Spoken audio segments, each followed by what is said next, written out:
Yo, what's going on, everybody? Welcome to another episode to the Beautiful Struggle podcast. This is episode number 119, and we got another special guest on the podcast today. A little bit about my guest. He is the CEO and founder of Global Connect, which is a world-class government contract consulting firm. Government contracting, you guys know, is not something that we've spoken about on this podcast just yet. So I'm really excited to hop into this conversation and his story.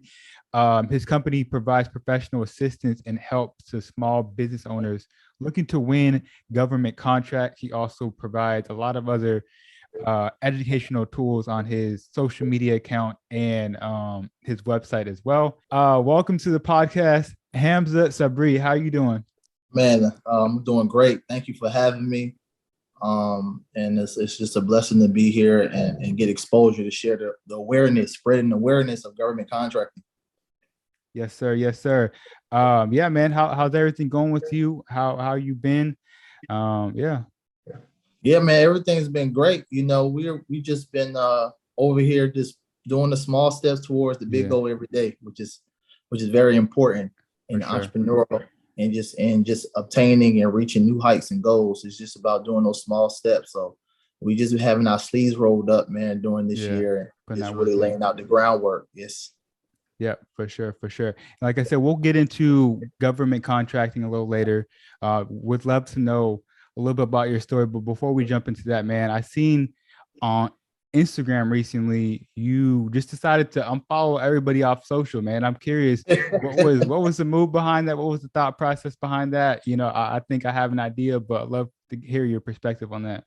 Thought process behind it is for just structuring out the business to for certain type of exposure and Mhm. endorsements, and on top of that, just for as just excluding out any type of Mhm.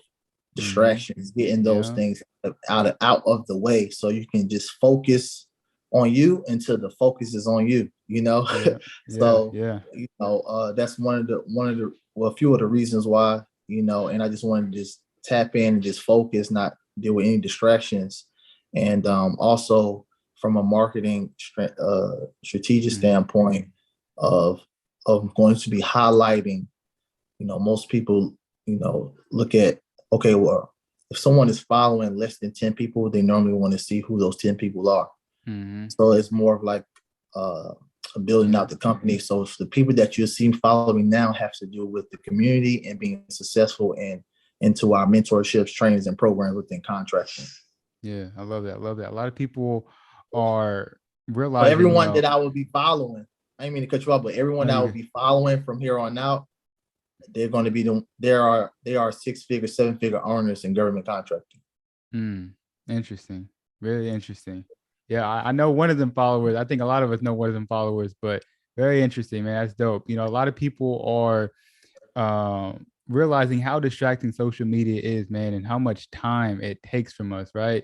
I Mhm. think even just going on your phone and swiping real quick, I think for you to get back on focus on what you were originally doing, whether it was working out or working in your business and whatnot, it takes about like 15 to 30 minutes to get back on track.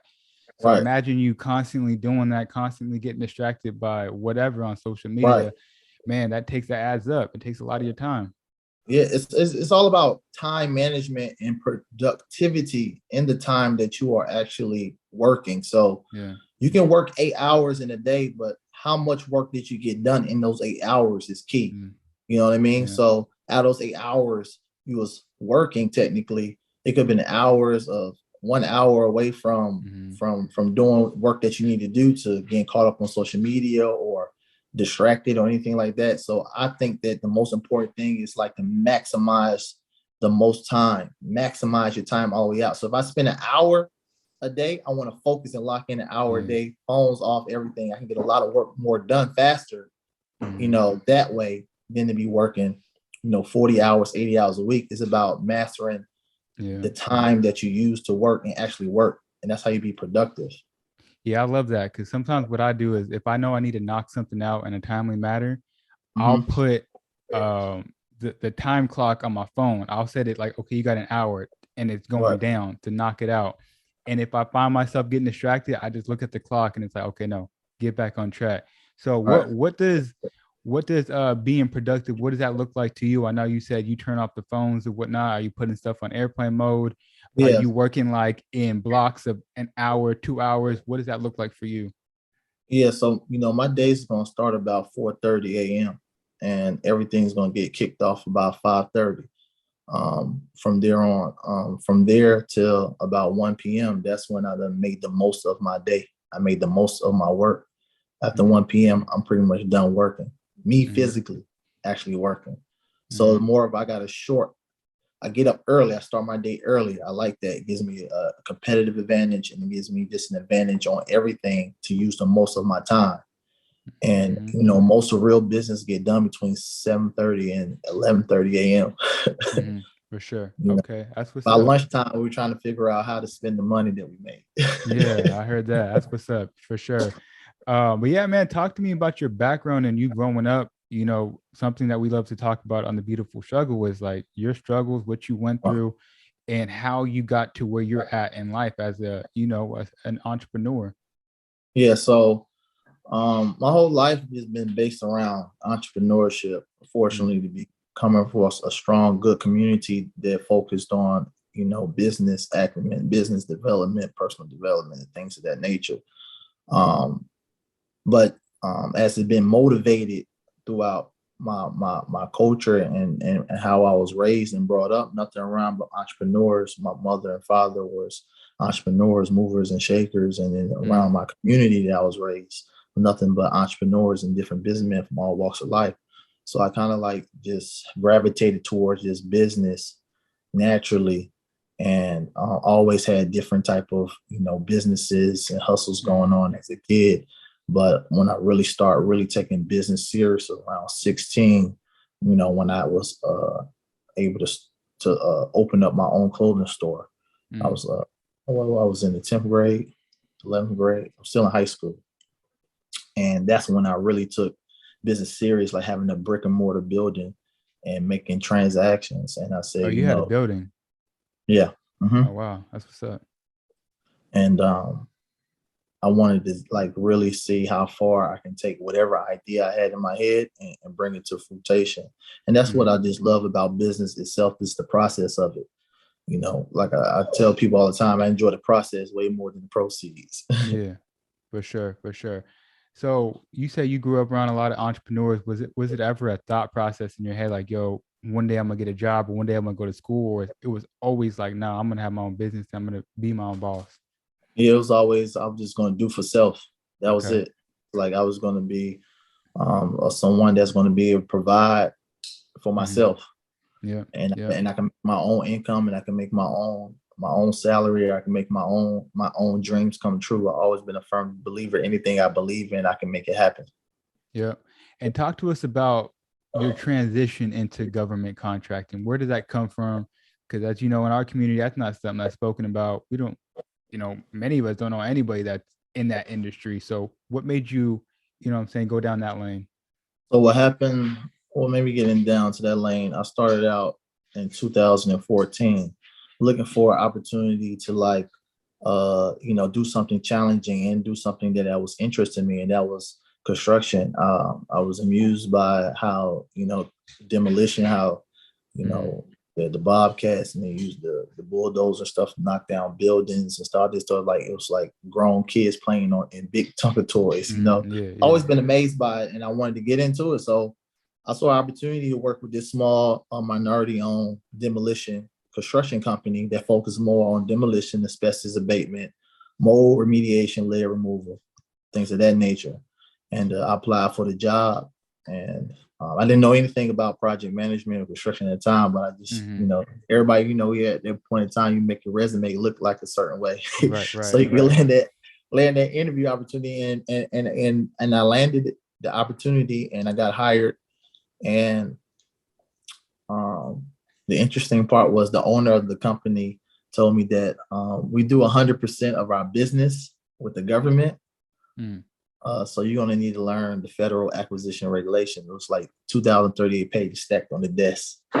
And that's where it all started from there. And I had this real type of special personality to where like anything that interests me, I'm gonna dive into it until I just master it. I don't care how long it takes. Like I won't eat, I won't sleep. Like I would just dive into it. It's like very addictive. And me studying the federal acquisition regulation, teaching myself how to do takeoffs, teaching myself project management. It's like I'm on the actual job learning, but I have to perform because I'm supposed to be already seasoned to this, right? Right. Long story short, with me working with the company, within 10 months, I procured $1.3 million on the books for federal, state, local government contracts, doing business with all different types of federal agencies from FAA to USDA, Homeland Security, U.S. Army, Navy, Air Force Base, and then a lot of other local state government agencies as well. And that actually doubled. Prior to that year, before me coming, that company grossed about $600,000 within that department for abatement, asbestos abatement, mold remediation, and lead removal. So with me coming to that company the year later and being able to generate 1.3 within 10 months, it's almost 100%. Yeah. Scaled the business.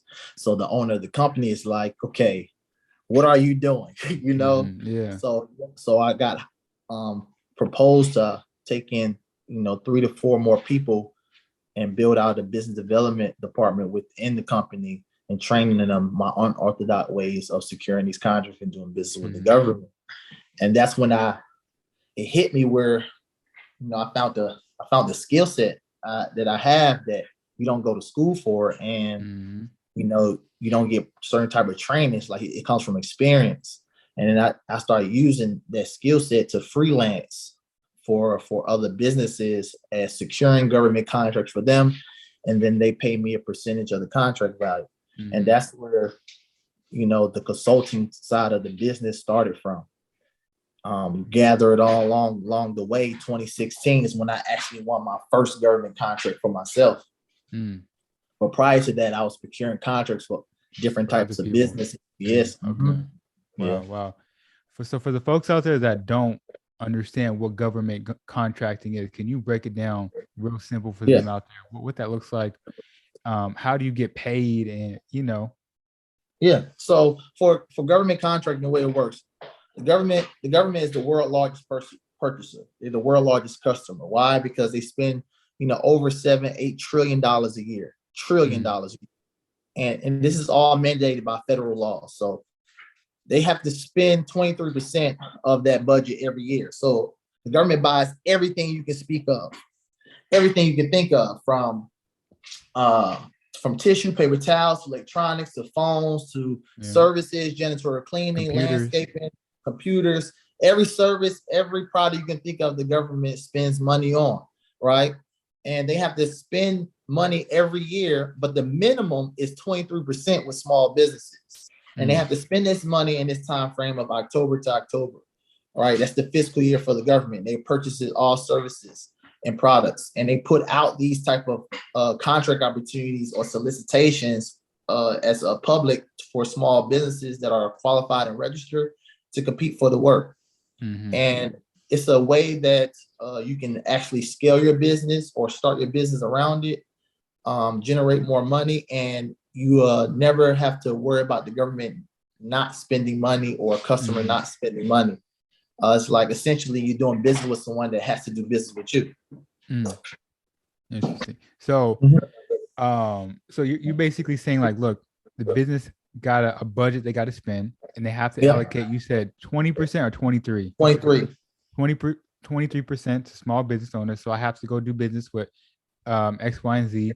And so that's where you essentially come in, and you are that small business owner, or you help other small business owners get these government contracts.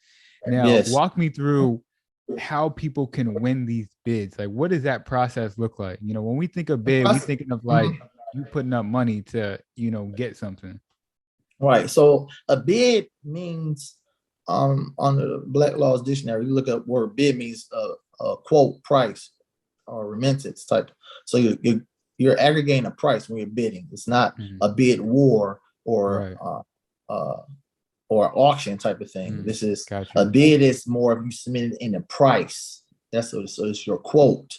So you have these different solicitations, or you have these government agencies saying, "Hey, we need 100 cases of tissue," or we need, these type of landscaping services. They're letting you know what type of service or product they're looking to purchase based off of the solicitation, and you as the business owner identify that information, identify that work, and submit in a quote of what you're willing to charge for that work. Mm-hmm. That's the bidding process of you submitting a quote or price. Yeah. Not Yeah. you're going to get someone to be cheaper than someone else. It's just about submitting your price of what you're willing to charge for that service or product that someone is asking for. Yep. That's dope. And the beautiful thing about working with the government, you don't got to worry about, I'm assuming you don't got to worry about them paying late, or you don't got to worry about, you know what I'm The saying? the government pays on time. Yeah. The government pays, it's guaranteed. That contract that you have can be leveraged in so many ways, especially with finance and banks and your own bank doing business with the government, because that contract is able to leverage with working with subcontractors and working with suppliers and manufacturers on net 30, net 40 type of payment. But the average payment for government contracts are like net 30. Mm-hmm. And they normally pay on time. The only reason why you ever probably deal with something with a late payment or it took too long to get paid is because the contractor or the small business didn't submit in the proper paperwork to get paid on time. For sure. For That's sure. normally one of the reasons why. So you got your first bid for yourself in 2016, and I was listening to a couple other different interviews you had. You said you had a certain business in 2019, and it became almost essential in 2020 when the pandemic hit, and like you just started getting all this work that you couldn't even. You had to turn some people down. Talk about that process, and talk about like what were you guys what was the contract? You know what I'm saying? Yeah. So, man, what happened in 2019, right before COVID had this all came about or struck, I got my company to be registered under the Georgia Critical Supply List, right? And at that time, listing all of the supplies that we offer sale, from PPE supplies, gloves, hand sanitizer, gowns, napkins, towels, and things, etc. And right when COVID hit, it was like an urgency for these certain type of supplies.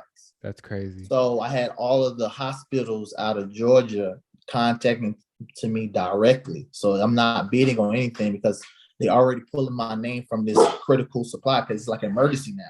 Mm-hmm. So I instantly just started getting purchase orders from all different, hospitals and medical centers, requesting for gowns and supplies and gloves and hand sanitizers and stuff. It was getting so much work. I had to turn stuff down that I couldn't source or couldn't provide or deliver in a timely manner. But I definitely did my fair share, but it allowed my business to literally 10x, like, overnight.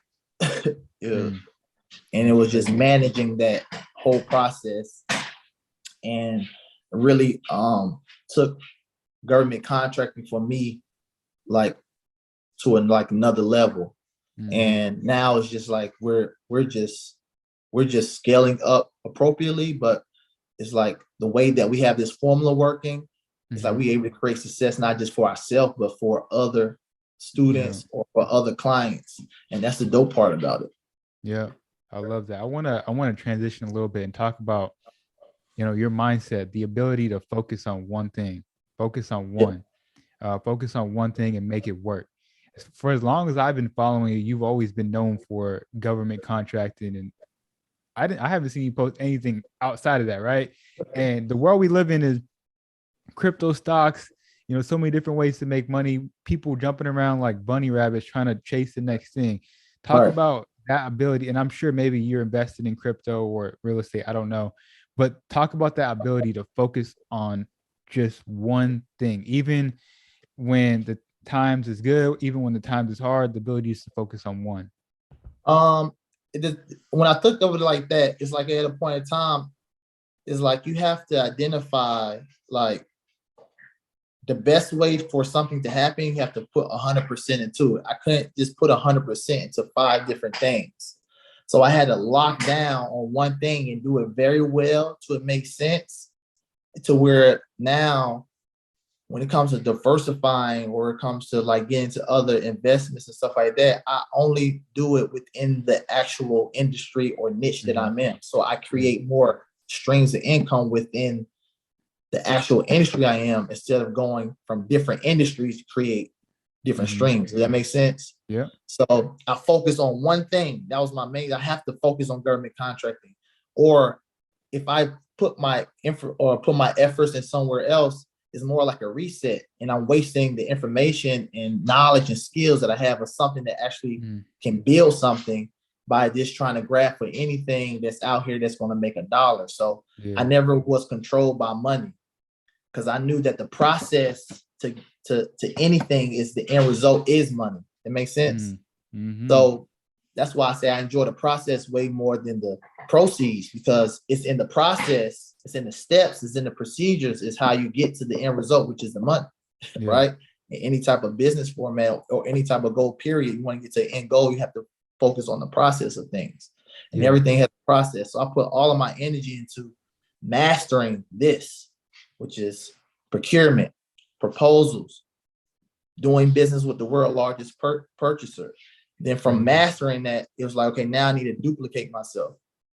And then once I duplicate myself, it allowed me to scale. Do you have to, what are the benefits of having a social media following? Does that help in the aspect of business, or is that just more educational purpose? I know you mentioned in the beginning you want to position yourself strategically, but does that help? Like, does someone have to have a following? Is that a benefit? No, social media has nothing to do with government contracting whatsoever. There's actually a contract out there right now to manage government agencies' page. I think it was awarded for like a little bit over $3.2 million for 2 years of managing a government agency's media. So you don't need to be on Instagram to do business with government. The government don't look at your Instagram or look at Facebook or look at your LinkedIn or look at anything on social media platforms and say, hey, we're going to do business with them. This is a whole different world, a whole different process and procedures to follow. So the social media accounts that I made was purely for brand awareness of what I do. Got you. Honestly, I was just making content about this is what I do. And then it turned into, actually teaching, not more of taking clients and consulting, but we actually teaching and taking people that have then no understanding at all to government contracting to generate 6-7 figures in contract value. And that's the dope part, that me coming to social media and making content about my life and what we do for us myself, it created to where that I was making an impact and people wanted to learn how I do business with the government. And that's where our educational curriculum and stuff like that came from. We started doing live trainings and boot camps and stuff like that, and one-on-one mentorships, and it really started making a big impact. And that's where our whole business module came in, from not just taking clients and securing contracts for them, but more teaching people how to do the same thing and how to go win their own contracts. And that's the dope, exciting part that I like to see, is to be able to take something not just work for me, but able to implement it into someone else and it work for them too. I think that's amazing. No, absolutely. That's super dope. And speaking about like helping people get into this space, I think inflation it's its highest it's been in 40 years or something like that. Layoffs are happening. People are having talks of a recession. People want to make. People are going to need a way to make recession-proof money, and I believe government contracting is a great way to do that. I would love for you to break down. You kind of broke down what government contracting is. I'd love for you to break down how people can get involved in government contracting. Okay, well, great question. So you have to be in business. In order to be a business, you have to have an LLC, an S corp, C corp, partnership, joint venture, however you organize your company. You need an employer identification number, which is your EIN, right? And you need a business bank account, and of course, you're going to need a Dun & Bradstreet number, not for registering, but you're going to need it for just in business in general. Which is all Yeah, simple to get. Like all it's that is all simple to get. Don't let yeah. that intimidate you. DUNS number is free. The EIN number is free. Do yourself, and depending on what state you're in, I'm sure it's under a few $100s to incorporate your actual business name. Right now, once you're doing that, you go to the site, which is called, this is for federal contracts to get approved to do business on the federal level. You're going to sam.gov. That's sam.gov. That's the official site. You just click the register process to register your entity. Takes about maybe 20 to 30 minutes of filling out the application. Once you submit everything in correctly, it takes up to 10 business days to get notified of your approval of doing business on the federal level. You get issued out your own cage code. And now you can compete for any federal government contracts out there. For state, city, county contracts, you don't need a cage code. It's simply just registering with that state's procurement website. Every state, city, county has their own procurement site. You register, it takes 5-10 minutes. On the federal level, sam.gov, that's the site you need to go to register after you have all those important things for your business. Dope. So I know, could you talk about like the different types of government contracts? Because it seemed like in this conversation, there's a bunch. You mentioned social media, which is nuts. You mentioned like toilet paper, masks. I've heard people like cleaning jobs and whatnot. Can you talk about the different niches that are out there for government contracting? Yeah, so it's everything you can think of. That's why I said find your niche and then get rich, because that's how it works. So it's a lot of know your calling to start balling. You know your calling to start balling. Yes, there you go. You have to identify that and niche down, because the government is the world's largest purchaser. They purchase everything you can think of. So you have contracts from snow removal, from landscaping to window cleaning to janitorial cleaning to janitorial supplies. If you think of just government agencies on a local level, your police department, your fire department, your city hall, your public school systems, your court systems, your county jails, your state jails, like these are all government entities that purchase products and services from small business all the time, just on a local level. On a federal level, it's everything you can think of, from construction, engineering, data analytics, IT software, artificial intelligence. Man, the list goes on. It's wide open. Real estate. It's so many ways. They are a customer and they're purchasing this stuff all the time. Statistics say the government spends about 20 to 30 billion dollars a day. Every 7 minutes, a government contract is being awarded. This is what statistics say. Wow. So it's more than enough opportunity out here for any small businesses to tap in, especially for our minority-owned businesses that can take advantage of these opportunities that are laid out just for minority. Because there's money set aside for women-owned business, minority-owned business, veterans, and all that, right? Absolutely. Minority means, on the federal acquisition regulations, they say minority is anybody that is not a white male. Wow. Anybody that's not a white male is a minority. That's crazy. That's crazy. Man, that's opportunity out here. Crazy. A lot of opportunity. So I'm thinking, man, like a business owner. I'm thinking like I value my time and whatnot. Is there a way for some you can get awarded some of these contracts, win some of these contracts, and maybe possibly outsource it to somebody? Yes, most definitely. That's what we do. Talk to me how that work. How does that work? We outsource or subcontract pretty much, 90%, 95% of the work. So when it comes to products and goods, it's like almost like drop shipping or Amazon drop shipping to the government. So I have authorized reseller accounts with these different major brands and furniture companies, stuff like that. So I may win a contract within that particular product that I'm able to source. And once I secure that contract, then I'm pretty much using that contract and fulfilling that order in with my supplier. Then my supplier ships it straight to that government agency that's purchasing from me. So all I'm doing essentially is pushing paperwork through. I said I've been pushing P for a while before. For sure. I know when you said, I think the contract was $2 million to manage somebody's social media account. I'm like, I instantly thought like I'll outsource that to somebody. Right. So, but it's not just more outsourcing. Either you outsource your subcontractor, but you're employing. That's what you're doing. You're able to create opportunity for other businesses and other people for job opportunity, employment, stuff like that. So it just creates the whole ecosystem to work smoothly. So I love, the position that we're in, to able to have these great partnerships with different companies and then be able to outsource the work and employ other people with opportunity to make money as well. And how difficult is it to win your first government contract? Because I'm sure people listening, they're like, man, that process, that first one, how difficult is it? It's not difficult once you understand the process. Anything will be difficult that you do for the first time. So imagine you getting a job, getting hired on your first job, and the first day, you're probably going to mess something up on your first day. It's inevitable, but it didn't discourage you to not show up the next day or the next week. After 6 months, all the ins and outs of that job. You're able to train the next person in. So everything takes practice. Everything's going to take time, but it's not hard, because once you understand the process, you just implement the process, and it's a wash, rinse, repeat basis. And that's how you're going to create results. So it's not far-fetched for the average person to secure a government contract. It's about your work ethic.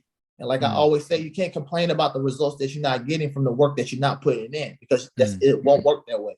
So it's all about up to you on locking in, honing on to learning those skill sets and learning the procurement process so you can create the results that you want. So once you learn that, it's just about staying focused and locking in. Everybody has their own success story. Some students secure contract in 90 days, some secure in 30 days, some secure it in a week. It's all about the timing of work that you're putting in and what's for you. It's not going to run from you. Everybody has their own success time and journey. This is all about running your race and writing your own book. I love that. Love that. So you've talking about a lot of great things, a lot of positives when it comes to government contracting. I mean, I'm curious, what are some of the negatives, or maybe talk to us about one of the most recent failures you had, and how did you overcome that failure? Failure, I'm in the hot. Not failure. I'm putting out a fire right now. Like I told you yesterday, we were supposed to actually do the podcast, but I was in a meeting with a government agency, and I had a subcontractor not to show up on the job site. So as a prime contractor, I'm responsible, and I get reprimanded, or I get all the backlash from it. So it's just about managing that, being transparent. I always speak about being honesty, integrity, smart work. Nothing ever, maybe not always go as planned. That's part of business. It has the ups and downs.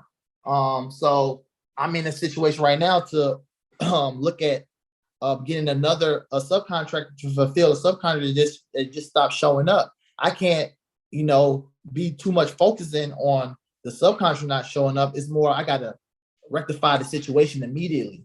And to let the government agency know that, things happen, is an excusable delay, that things happen within this company that didn't show up. They immediately be terminated, and we have another company coming in within the next 72 hours. So it's just about, keeping your composure, not freaking out, and always look at, solve the problem, have solution, don't have excuses, have solutions. So that's what I gave to the government agency, a solution.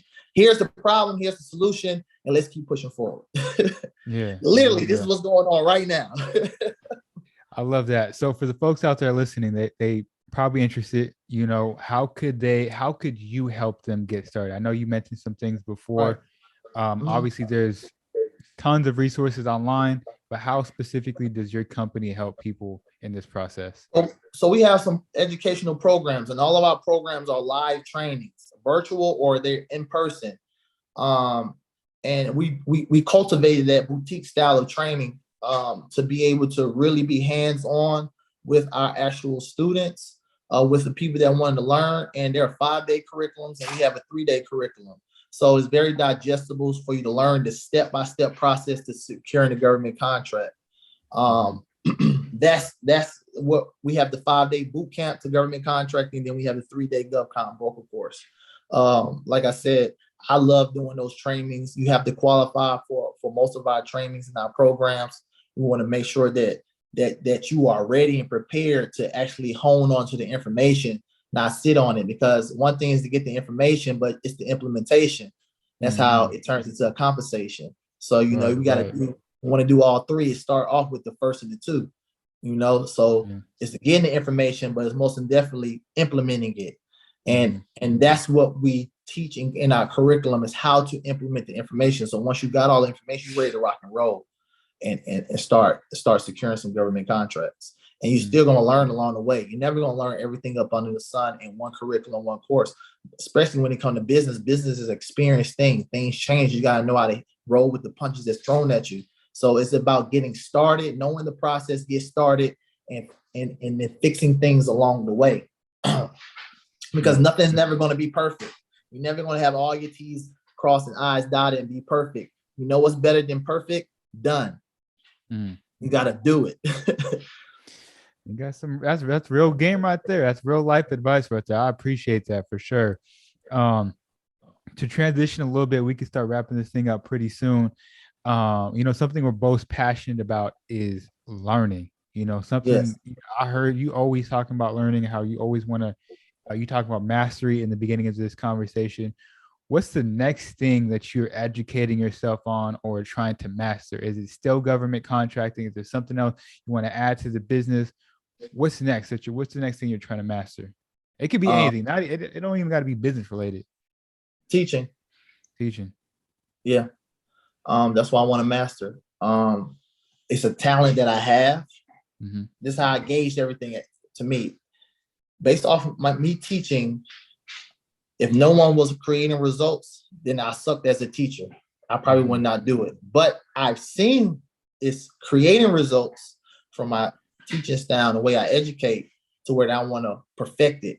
I want to add on more skills. I want to sharpen it up, because if I'm able to be a better teacher, then I'm able to be a better producer and help winning businesses and help people win in life through government contracting. So that's what I've been focusing on, personal development. So what are some ways that you're sharpening yourself as a teacher? Like, I'm sure you got you a mentor yourself. You're probably consulting with that person. But what are some other ways that you're growing as a teacher and as a leader?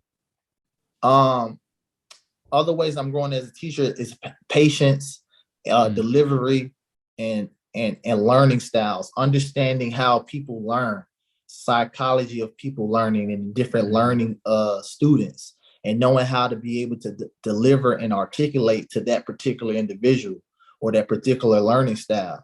That's very important, because I think as a teacher, it's responsibility of making sure that the students comprehend. And the only way they can comprehend is from effectively sharing the information and letting it be a very smooth process of learning and easier to learn. It's based upon how it's being taught. So I take pride into that. That's why I do all live trainings, because I enjoy teaching and I enjoy able to say something in 10 different ways and 10 different people get it. You know what I mean? Yeah. I love that. It reminds me of a quote. I think it was Gandhi that said it. He said something like, you're a good leader by how many other leaders you created. And I feel like it's the same thing what you're trying to do. Like, you're a good entrepreneur by how many other entrepreneurs you create, how many other people you get into this industry and help them become successful. Yeah. So to make a comment to that, Russell Simmons said that if you wanted to make $1 million, help other people make $1 million.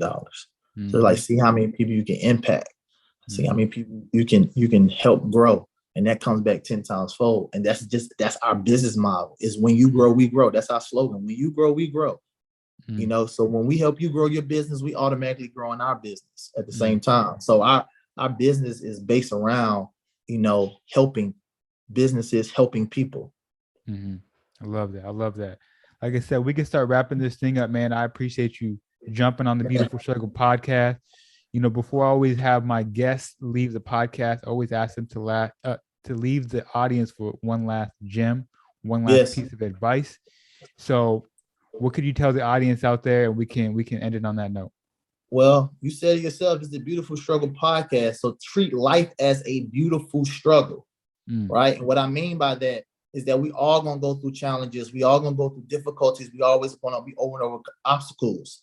And the thing about it is that we all been through something before. And I can guarantee you the thing that you've been through before, you overcame. You probably got some new challenges along the way. So when you take on a difficulty, smile, because it's a beautiful struggle.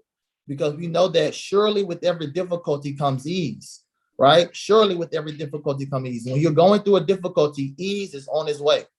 So when you see something that is a struggle, think of it as a beautiful struggle, because you know that, hey, this struggle is not going to last forever.